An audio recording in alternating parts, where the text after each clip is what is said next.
Buenos días, mi nombre es Linda Rocío Hernández. Soy docente de la Facultad de Odontología, imparto la materia de microbiología estomatológica, microbiología general y farmacología clínica y estomatológica. El tema que vamos a tratar hoy es relacionado a las bacterias. Quien estudia las bacterias es la bacteriología. Entonces, dando una breve introducción de lo que es la bacteriología, es una rama de la microbiología, aunque el término fue acuñado allá por 1850 por Luis Pasteur.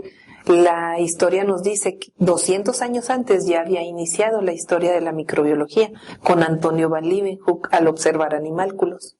Entonces nos vamos a adentrar al tema de lo que es la bacteriología. A partir de 1969, el ecologista estadounidense Robert Whittaker estableció y clasificó los 5 reinos que hasta el 2023 nos están rigiendo. Estos 5 reinos en orden no necesariamente de importancia, pero tenemos el reino procariota o monera, que es el correspondiente a las bacterias, el reino protista, el reino fungi, el reino plantae y el reino animalia. Entonces, es importante conocer la clasificación porque vamos a estar hablando un poquito de bacterias. En general, las bacterias tienen ciertas características, todas las bacterias. Primero, pertenecen al reino monera o procariota. Son organismos unicelulares. Como no necesitan de un ser más arriba, se considera que son de vida libre. No tienen membrana nuclear, o sea, su núcleo abarca prácticamente toda la bacteria. Su unidad de medición son las micras, y para que nos demos una idea de a cuánto equivale una micra, imaginemos una regla de 30 centímetros, visualicemos 1 milímetro de esa regla y ese milímetro vamos a dividirlo en 1000 partes. Ahora tomemos 0.5 a 20 partes de esas 1000 del milímetro y eso es lo que miden las bacterias. Por eso no son visibles al ojo. Necesitamos el microscopio. Su reproducción es sexual, se dividen por fisión binaria. Son unicelulares. Y una característica muy importante es que son incoloras.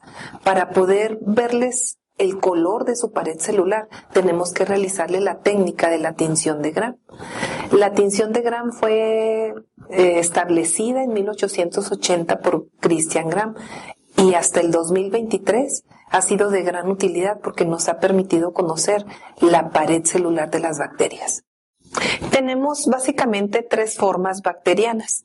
Estas formas bacterianas se van a clasificar de esta forma. Cocos, que son formas redondas. Tenemos otras bacterias que son un poco más aplanadas y alargadas y esas se denominan bacilos. Y tenemos las bacterias que son en forma de espirilos, así como un resorte de cuaderno. Esas son las 3 formas bacterianas. Pero como las bacterias se dividen por fisión binaria, entonces van a tener, en su división, van a tener diversas agrupaciones, de tal manera que los cocos, cuando se dividen, se pueden agrupar en estreptococos o en estafilococos, dependiendo. Los bacilos, cuando se dividen, se pueden dividir en estreptobacilos o en diferentes formas muy específicas de cada bacteria. Y tenemos los espirilos también, que son curvaturas y que pueden, aunque no necesariamente son agrupaciones, pero sí tienen especificidades en cuanto a la curvatura como una característica.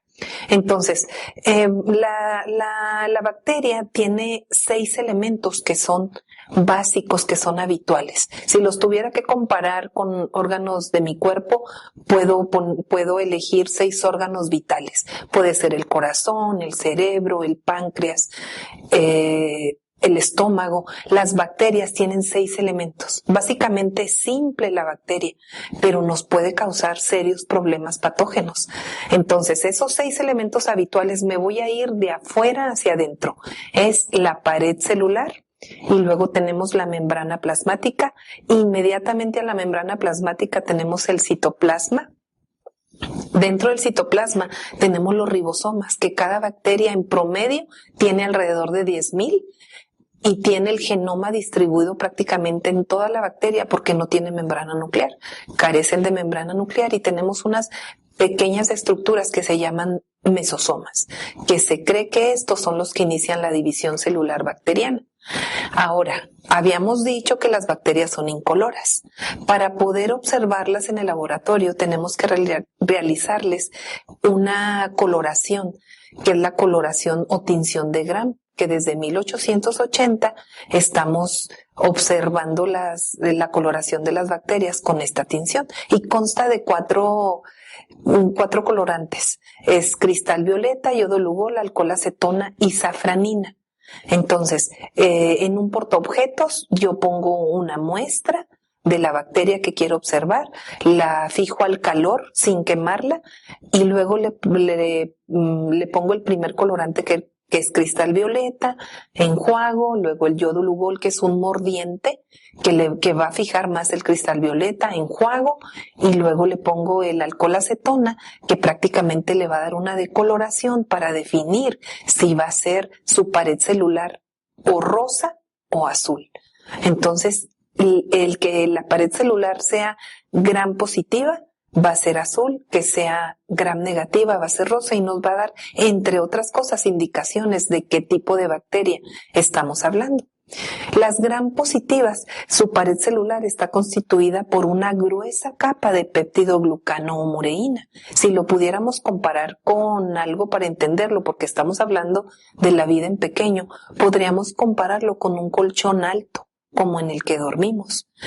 Esas son las bacterias Gram positivas que se tornan color azul. En ocasiones se tornan morado, pero significa que tienen péptidoglucano o mureína y ácidos teicoicos. Las bacterias Gram negativas que se van a colorear color rosa es como si imagináramos un colchón de hule espuma. Esos colchones delgaditos que nos ha tocado acostarnos y calan un poco. Así de delgadita es la capa de las bacterias Gram negativas. Entonces nos da información. La coloración de Gram nos da información. Nos dice cómo está constituida la pared celular de las bacterias. Además de la importancia de la pared celular, los elementos habituales de la bacteria son muy importantes porque farmacológicamente hablando son receptores de los antimicrobianos, de tal manera que las penicilinas me van a inhibir la síntesis de la pared celular bacteriana y como es un elemento vital y le estoy dando un elemento vital, la bacteria va a morir. Esa pared celular está formada de aminoácidos. Esos aminoácidos se tejen a través de una enzima que se llama transpeptidasa. Entonces es como si pudiera imaginar las agujas de una persona que está tejiendo y se lograran paralizar esas agujas, se termina la habilidad de estar tejiendo estambre.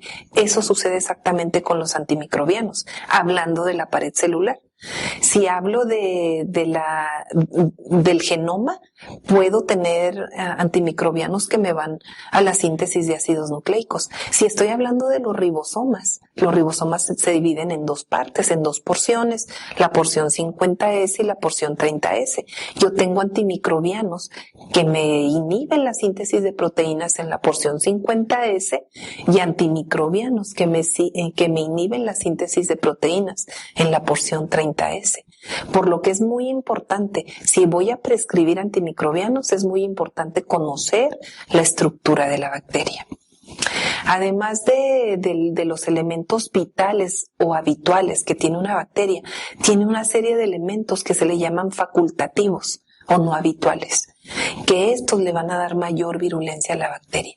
Si una bacteria tiene pili y fimbrias a su alrededor, si tiene flagelos, le van a dar movilidad, si tiene cápsula, le van a conferir protección contra la fagocitosis y la acción del complemento.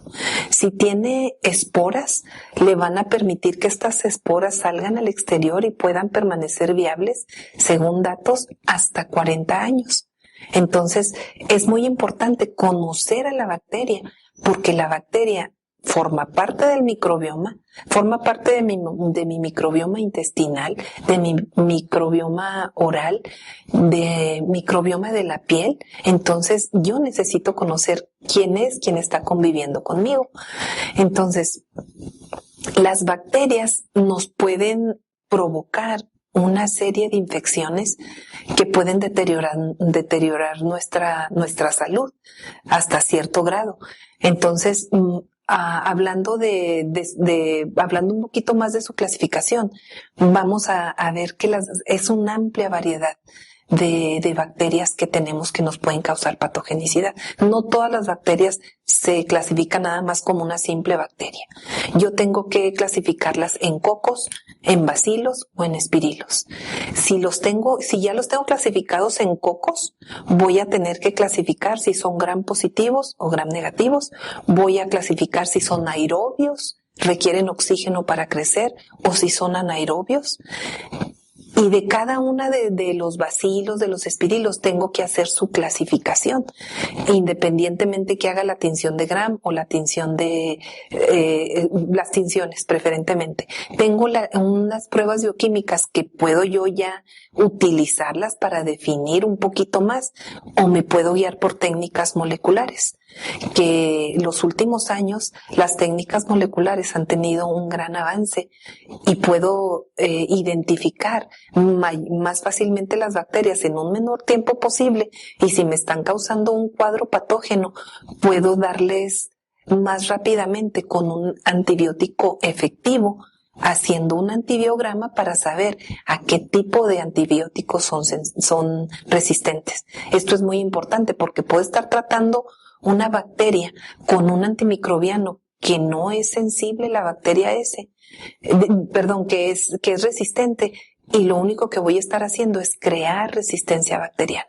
La resistencia bacteriana se puede crear básicamente en el consultorio, en la relación médico-paciente, es donde va a empezar la resistencia bacteriana.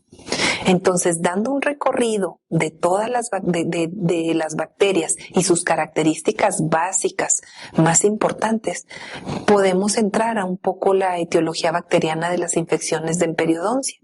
Entonces, este es un tema que ha estado en discusión, pero ahorita a la fecha podemos saber que por ejemplo, la periodontitis, en esta infección están involucradas algunas bacterias.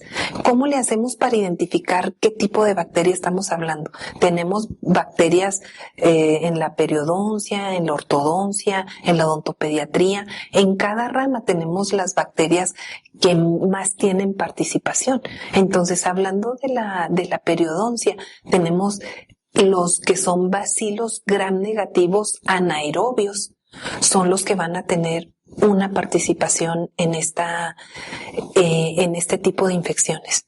Entonces, no quiero adentrarme en ese tema. Creo que le dimos un buen recorrido a las bacterias desde sus inicios, y que tengamos ya un panorama más amplio de cuál es la participación en las bacterias en las infecciones. Más adelante veremos infecciones periodónticas.